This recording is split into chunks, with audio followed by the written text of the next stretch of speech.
Hello, and welcome to In Pursuit of Clarity, episode number 37, entitled Bought Men. I've used this phrase on several occasions in the past, and will certainly use it on many more in the future. And because I've not really had a chance to elaborate on how I'm intending to use it, and because I think the concept or idea or thought framework will be ever more important in the coming months and years, I wanted to use a cast to speak to all of this. Our nation, and the vast majority of the modern world, is now ruled by forces that make use of an administrative class that might justly be called bought men. Errand boys, essentially, carrying out any action that might help them climb whatever ladder it is they're seeking to climb. This doesn't mean they're approached with suitcases full of cash in smoke-filled rooms and told something like, "You help me do X and Y evil things, and this money is yours," because this isn't how the world works, and the process of co-opting and controlling powerful individuals wouldn't be nearly as effective if it completely lacked subtlety. Most people, even in our incredibly corrupt and degenerate age, wouldn't feel comfortable with doing something they knew for certain to be 100% wrong, immoral, unethical, or obviously destructive, solely for financial gain. It helps immensely to provide them with some excuse, some plausible deniability, some philosophical framework that allows them to seem to be doing something virtuous, at least as far as public perception is concerned. To give an example, most decent people wouldn't be comfortable with passing numerous laws and regulations, making the lives of poor people in rural communities vastly worse, more trying and more difficult. But if these poor people are white, and you're able to convince the individual with power or influence that all white people are privileged, regardless of their living conditions, and that they descend from generations of deeply evil people, and likely have intentions to continue this tradition, you've provided them with a reasoning they can grasp and hold on to, making the process of buying them vastly easier. So when I use the term bought men, I almost always mean it in the very broadest sense of the word imaginable. This might be best defined as someone compelled to do anything they know deep down, at least in the recesses of their subconscious, isn't wholly right or good or just, in exchange for any form of personal gain. This would encompass anything from a politician pushing critical race theory or racial quotas for university admissions, despite non-Jewish whites being by far the least represented racial group relative to academic performance, to someone at a cocktail party with finance men and Hollywood execs choosing to give voice to ideas they're uncomfortable with because they know if they fail to play the virtue signaling game, their ascent up the social and career ladders would be essentially barred accordingly. And I think this latter example is key. Because our media and social media is now so completely monopolized, and population and wealth centers like New York or LA or Seattle or San Francisco are equally controlled, it can seem as if the entire power structure now shares singular political and cultural beliefs. And of course, this was the entire goal of this monopolization. The only means and methods by which an incredibly small percentage of the population might wield near total power, and use this power to make it seem as if the entire nation shared their views. Anyhow, because of this monopolization and its psychological effects, especially on those individuals most aggressively questing after money or credentials or awards of any sort, people feel compelled, almost invisibly, toward finding some justifications to both hold and express the beliefs of those who can grant them these things. It's similar to the idea of wanting to please your boss, but on a macro level. A clean and direct example of this mindset and behavior might be best illustrated by picturing a foreign superpower, let's use China as an example in this case, were to actually somehow overrun the nation. Not necessarily with troops and tanks, but through the purchasing of our foremost politicians, media institutions, and businessmen. Now, picture the separate camps that might develop within the nation. One would be incensed and eager to fight this foreign force at all costs. The other, believing they recognize which way the winds are blowing and how to best, quote, get ahead in an individual sense, meaning make money or receive praise and pats on the head from the occupied press, would immediately become the most enthusiastic collaborators, more than willing to sell out their nation as long as the price was right. And again, I'm using price very broadly here. The rewards may not always be immediate financial gains. Every remotely healthy system of governance has been created with an eye toward keeping these types in check and far from offices of power and influence, for obvious reasons. You simply can't maintain a nation if they should somehow rise to prominence.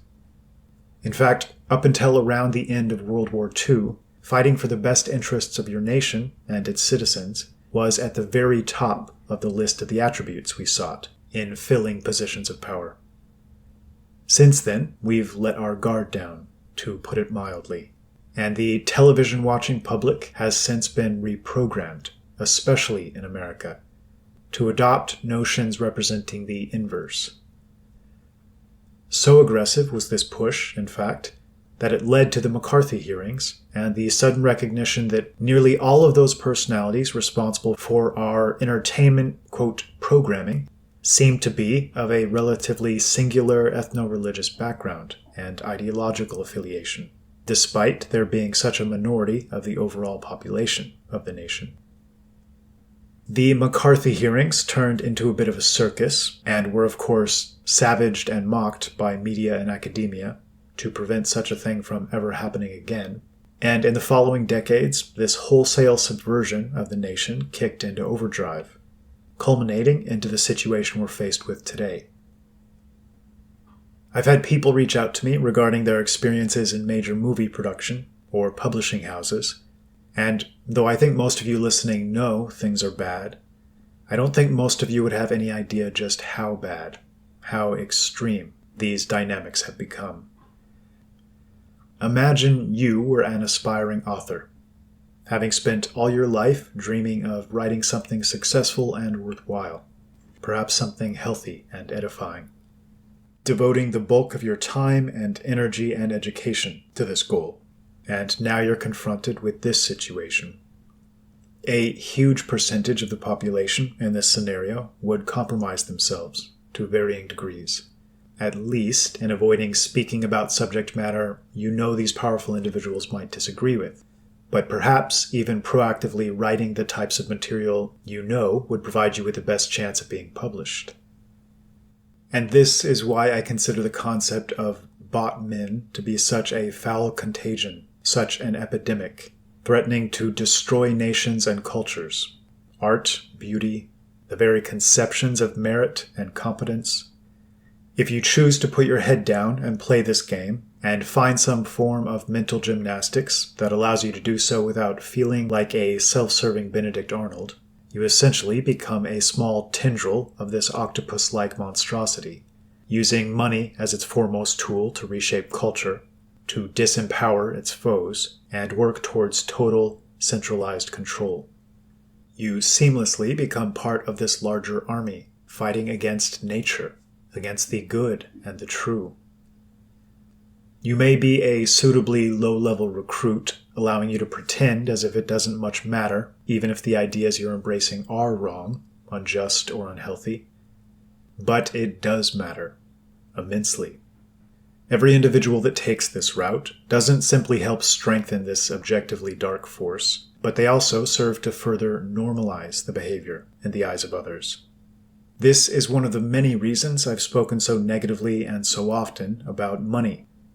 The more deeply one is caught in this net, believing happiness and fulfillment might be found down these paths, the more they inevitably become controlled entities, almost without exception. There are several novel solutions to this problem, and the prospect of developing new currencies is foremost among them. But to avoid digressing, until these solutions are found and implemented, serving the dollar should be seen as the most negative and destructive of behaviors. It's always difficult to discern how conscious and willful most of these bought men are with regard to the ramifications of their behavior. It might be argued that most people are wired very simply. They want to, quote, succeed by whatever metric the majority of the population uses to define that term, and are largely apolitical and agnostic on all of these issues. Studiously ignorant, you might say. How can they be blamed if they can't recognize the negative role they're playing, or just how dark these forces are to which they're compromising themselves? And this is the type of question that makes this most difficult. How much can you ever blame someone who's simply been duped? In my opinion, the reason this blissful ignorance doesn't absolve them of guilt is because our first responsibility as human beings, especially now, in these heady, dishonest times, is to cultivate some fundamental understanding of the world we live in. And this includes understanding the nature and the machinations of those who play a leading role in pulling the strings. There's simply no excuse for living on autopilot in this regard.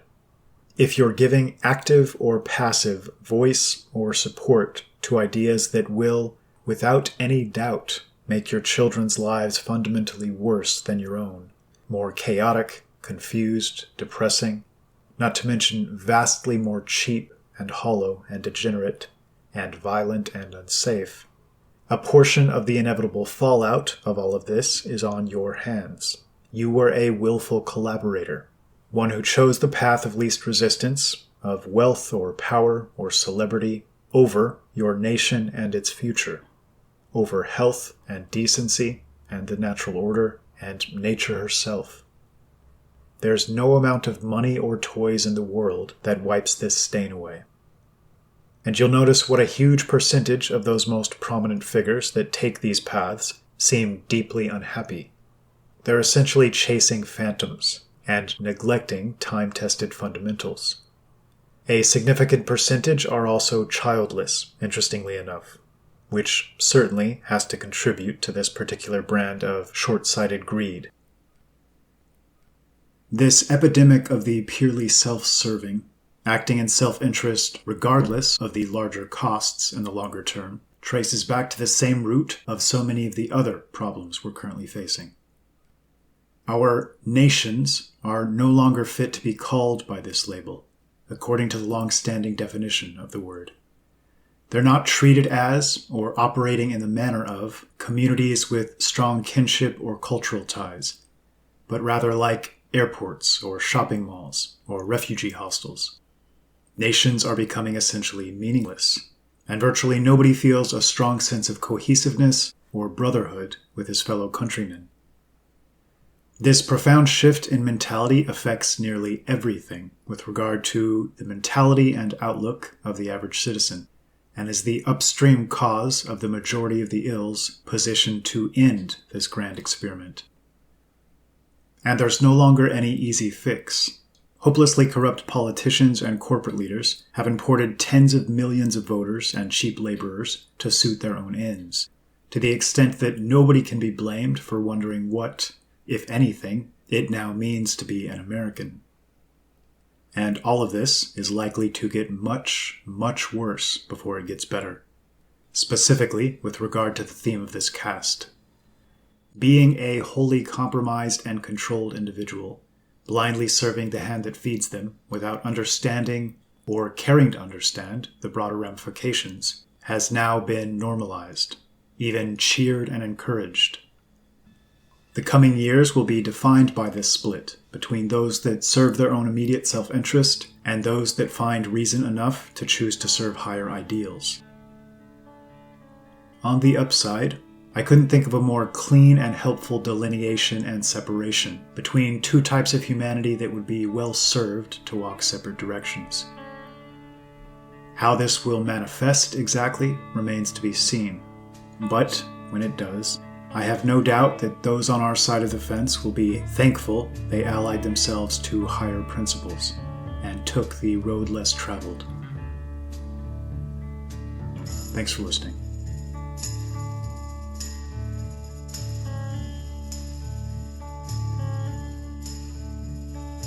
This is the end, beautiful friend. This is the end, my own